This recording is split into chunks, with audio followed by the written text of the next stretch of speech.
Assalamualaikum warahmatullahi wabarakatuh. Anak-anak, bagaimana kabarnya hari ini? Semoga kita semua tetap dalam lindungan Allah Subhanahu wa Ta'ala. Sebelum pembelajaran hari ini dimulai, marilah kita awali dengan doa sebelum belajar.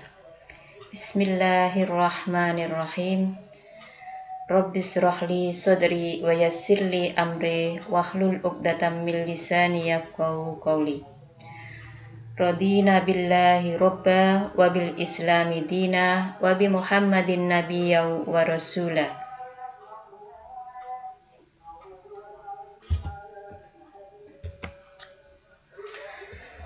Pembelajaran pada hari ini dengan tema mengidentifikasi unsur dan memerankan tokoh dalam naskah drama. Adapun kompetensi dasar pada pembelajaran hari ini yakni 3.18 mengidentifikasi alur cerita, babak demi babak, dan konflik dalam drama yang dibaca atau ditonton. KD 4.18 mempertunjukkan salah satu tokoh dalam drama yang dibaca atau ditonton secara lisan. Tujuan pembelajaran yang ingin kita capai pada hari ini adalah 3.18.1 mendata, alur, konflik, penokohan, dan hal yang menarik dalam drama yang dipentaskan. Tujuan pembelajaran yang kedua yakni memerankan salah satu tokoh dalam naskah drama yang dibaca sesuai dengan watak tokoh tersebut. Tujuan pembelajaran yang ketiga yakni memberi tanggapan serta memperbaiki hasil kerja dalam diskusi kelas. Baiklah anak-anak, mari kita awali pembelajaran ini. Dalam pembelajaran kesusastraan Indonesia, kita mengenal adanya 3 jenis karya sastra, yakni prosa, puisi, dan drama. Apa yang kamu ketahui tentang drama? Nah, sebelum saya jabarkan atau saya jelaskan apa itu drama, perlu kita ketahui bahwa dari 3 pembelajaran dalam kesusastraan tadi ada prosa, ada puisi, dan drama. Prosa adalah karya sastra bebas. Tahukah kalian apa yang dimaksud dengan prosa? Prosa adalah karya sastra bebas. Kenapa dikatakan bebas? Karena dalam pembuatannya di sini penulis dengan leluasa mengungkapkan ide-idenya melalui tulisan tersebut tanpa adanya aturan yang mengikat. Yang kedua adalah puisi. Kenapa puisi disebut sebagai karya yang terikat? Karena dalam pembuatannya atau pengerjaannya di sini kita harus senantiasa mengikuti aturan-aturan yang ada. Dan yang ketiga adalah drama. Drama adalah karya sastra yang mengisahkan tentang kehidupan manusia melalui dialog dan gerak di atas pentas. Dialog, gerak, dan pentas inilah yang merupakan unsur pembeda antara karya drama dan karya sastra lainnya. Jadi, ciri khas dari sebuah drama adanya dialog, adanya gerak, dan pementasan di atas panggung. Puisi dan prosa bisa kita pentaskan di atas panggung, tetapi di situ tidak ada dialog dan tidak ada gerak. Oleh karena itu, drama biasa disebut juga dengan sandiwara atau teater, sinetron, atau telenovela yang seringkali kita tonton di layar televisi.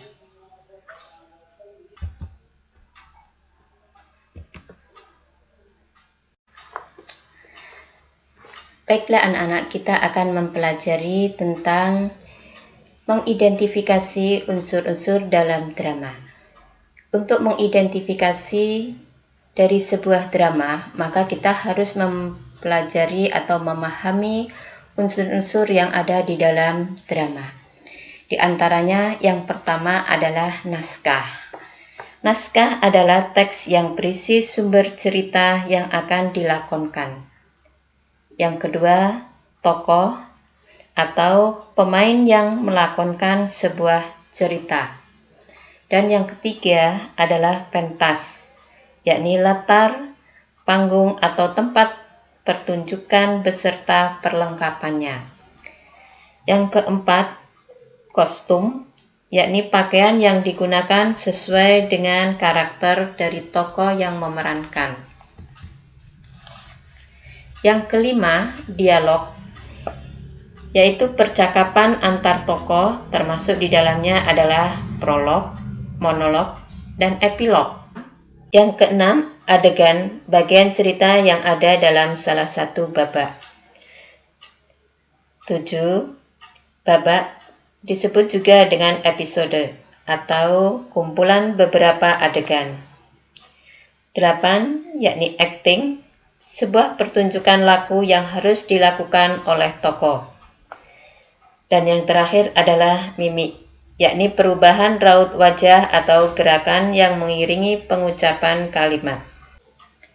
Untuk mengidentifikasi alur cerita dalam sebuah drama bisa melalui dua unsur, yakni unsur intrinsik dan unsur ekstrinsik. Unsur intrinsik adalah unsur yang erat kaitannya dengan bidang sastra, yang mana di dalamnya ada tema, alur, latar, tokoh, perwatakan, sudut pandang, gaya bahasa, dan konflik. Sedangkan unsur ekstrinsik adalah unsur yang ada di luar bidang sastra, yang tidak ada kaitannya dengan bidang-bidang sastra. Di dalamnya ada nilai agama, nilai pendidikan, nilai sosial, nilai budaya, nilai ekonomi, nilai moral, dan lain-lain. Untuk mengidentifikasi sebuah alur drama, maka perlu kita pahami terlebih dahulu apa yang dimaksud dengan alur. Alur adalah rangkaian peristiwa yang menggerakkan jalan cerita atau perpindahan satu peristiwa ke peristiwa yang lain. Runtutan alur ataupun rangkaian alur di sini ada 3 tahapan. Yang pertama adalah orientasi. Orientasi adalah bagian awal dari sebuah pementasan drama, yang mana di sini sutradara memperkenalkan tentang tokoh, latar, ataupun konflik-konflik yang ada pada sebuah cerita. Kemudian tahapan yang kedua pada sebuah alur yakni komplikasi. Di bagian komplikasi terdapat 4 tahapan, 4 peristiwa. Yang pertama yakni intrik. Intrik adalah sutradara memunculkan sebuah masalah kecil sebagai penyebab munculnya sebuah konflik. Tahap yang kedua yakni komplikasi. Masalah kecil tersebut yang ada makin rumit, bahkan mungkin semakin kompleks, sehingga menjadi sebuah masalah yang lebih serius. Tahapan yang ketiga yakni klimaks. Klimaks adalah puncak dari sebuah konflik, pusat dari segala persoalan dan ketegangan. Yang keempat, antiklimaks. Antiklimaks merupakan bagian penurunan sebuah cerita yang ditandai dengan berkurangnya intensitas sebuah konflik. Tahap yang terakhir yaitu reorientasi. Reorientasi merupakan bagian penyelesaian yang ditandai dengan kehadiran tokoh penengah atau ditemukannya solusi-solusi untuk menyelesaikan sebuah masalah. Baik anak-anak, berikutnya kita akan mempelajari bagaimana menemukan atau memahami sebuah babak. Babak merupakan istilah yang digunakan dalam seni pertunjukan drama, teater, ataupun sandiwara. Babak merupakan bagian dari sebuah lakon drama. Dalam satu lakon drama terdapat beberapa babak. Dalam satu babak terdapat beberapa adegan. Berikutnya kita akan mengidentifikasi konflik dalam sebuah drama. Apa sih sebenarnya konflik itu?